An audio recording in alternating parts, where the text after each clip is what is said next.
To nobody's surprise, the Exo Sister cards have been orbiting into another, zip code here throughout the week. It's almost like seeing like how the trifecta of the format has started to shape up in the OCG yet again after the recent hits.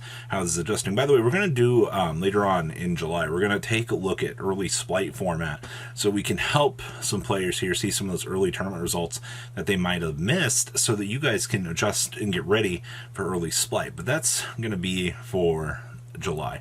Let's pass on over for Market Watch, shall we? Don't make 30% of you guys have not smashed the ever-living crap out of that scrap and smash as we climb up the 100k ladder here. Holy moly. So Magnificus still holding over the 200 plus mark. All right, we saw that buyout happen quite a while back. Nobody really, was, I guess, too crazy about it because they're just like, all right, cool, it happens. Well, the real damage down here is in the Exo Sister Mikhail's. $94, basically 95, on up to 100 here with 9 listings. I think this is the 3rd or 4th attempted buyout at this point in time, which definitely tells me one thing: it ain't gonna stop, baby. Nope. The wheels on the bus don't stop. It's almost like the ride never truly ends when it comes to these sorts of things. So, Exo Sister packs, $60+ now. That's about what we expected, still maintaining. Sophia's went up a little bit. We're hitting about the $45 mark at this point in time, but all right. This is where the other fun begins. Packs, coming in about $18 now. Oh, look, Sophia's coming in about, 15 bucks. And then Exo Sister Mikhail's at $11. I don't have any remorse for anybody that didn't pick up their Exo Sister stuff. The last 14, 15, 16, 18 videos we made talking about picking up your Exo Sister stuff. That's on you at this point in time. At this point, I think it's going to be an interesting ride to see where this stuff goes, but if you sat here and you're like, I'll play the waiting game, you got punished. That's usually how the market is at this point in time. You had a clear shot window down 3 to 4 months in advance at this point. And any time that you get that much of a window to see into the future and you were like, I'm never going to pick this stuff up, it's not worth it. It's not going to hold up here. Congratulations. Now you're going to be paying that even more expensive premium. And you love to see it. All right. I love the trends like this in the market. Speaking of things that are going to be powerful in the future here, depending on the OCG, is Dimension Shifter. Well, here's the thing, all right? I understand that shifters have pushed down to the $7 mark because it does have that common printing coming here, supposedly in the structure deck, based on if we followed the same pattern or whatnot. But with that being said, if we get a common print, that would technically probably push the secret back up. By the time I would say that this card would be usable, I would have a feeling you'd probably be seeing these hitting $12 to $15 for the secret rare department because people will want that high rarity. So this is my warning to you yet again. If you've been dilly-dallying on getting a set of Dimension Shifters, get them, because when that back-end Splight format comes, and they're doing like the mill-out shenanigans with tier elements and stuff, yeah, you can thank Papa Robbie back in July for this. So get a play set of this, all right? So Teller Knight stuff. Are you stupid Denebs still that much? $8, $8, $10. Man, I don't know when we're going to get Teller Knight stuff, but Jesus, man. Even these are still $8. I don't know. This is just one of those particular archetypes that you just kind of take the chance on. Because, someday, it's got to get support, right? Like, Konami knows that they'll eventually do something to this, and they'll eventually give Evil Swarm another sort of power-up here. But we don't know when. So, I guess, since we're talking about, like, potential pickups right now, I guess continue to keep an eye on these. There's no ETA on this, if they ever actually do it, but Konami more than likely will. So, could be today, could be 3 years from now, who knows? Pascal is super rares. This card has been bought out at so many points in its life here that it's crazy to me. This is now a $9 to $10 super rare.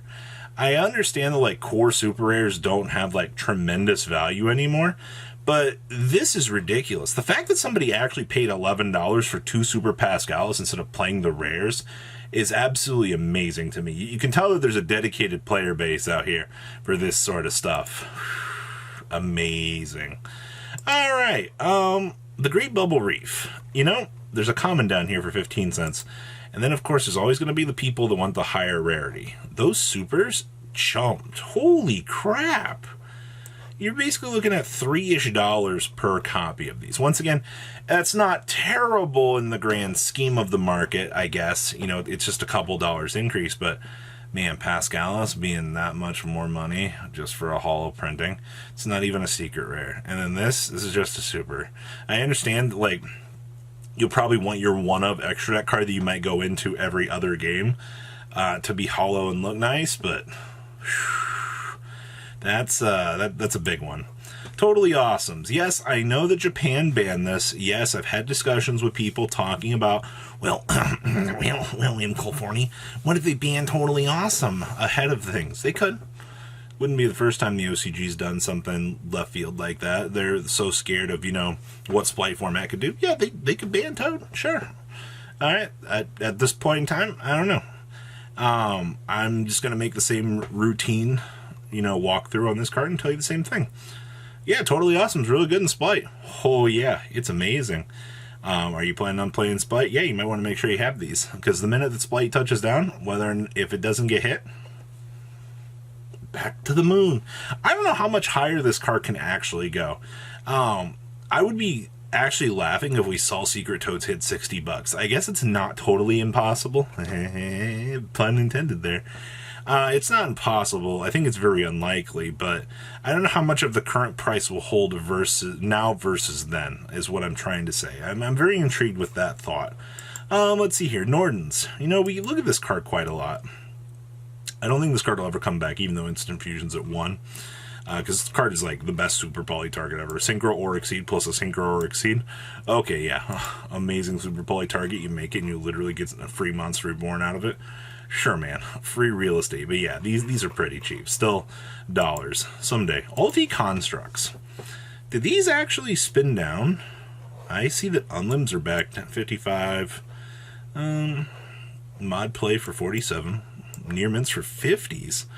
Okay, so the construct market looks like it's pretty repopulating right now, at least for the unlimbs. Holy crap.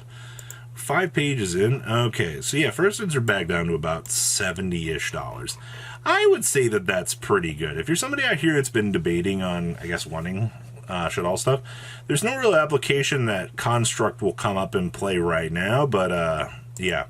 Now this one, on the other hand, is one you're going to probably want to watch. $6. $4. $5. The structure deck is about $3. All copies of Window have pretty much kind of maintained some sort of value.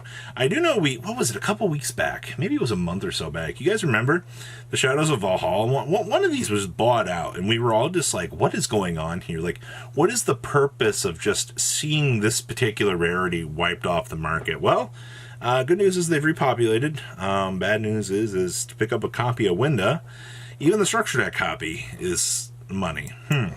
Reaper on Nightmare. Is this just because of Go format? Like, this would be the only logical reasoning here.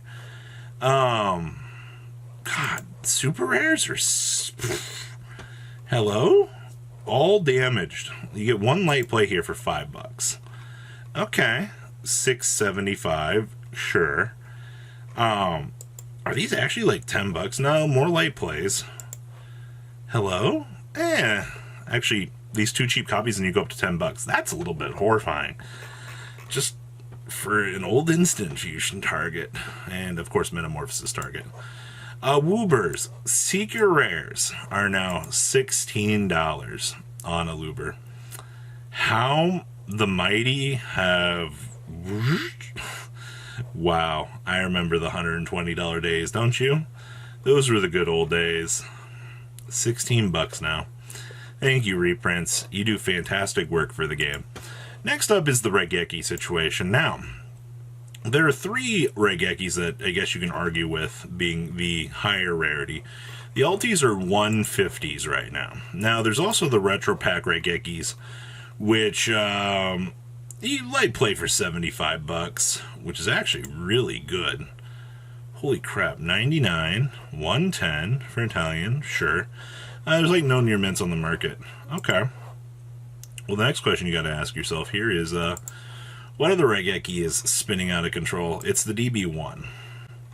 The DB1 Raigeki has been, I guess, pushing up $40 for light playback here. And you're hitting the $50 mark. But yeah, they're going up, up, up to the moon. So if you're keeping an eye on like all the Raigekis, keep an eye on that. And then last but not least, I gotta give a shout out here to Odd Eye's Revolution Dragon. These are 1050 right now. They've gone down a little bit, but the thing is, there is some like cool applications and stuff with this for searchability that you might want to keep an eye on here in the near future, especially as more and more cool ideas come out. But I just wanted to give a quick little shout out to this little guy. So what do you guys think about today's market? Please leave a comment down below. Tell me what you guys think. Make sure you guys smash the crap out of that subscribe button. And I'll see your beautiful faces back here later today, guys. Peace out. Patrons, thank you.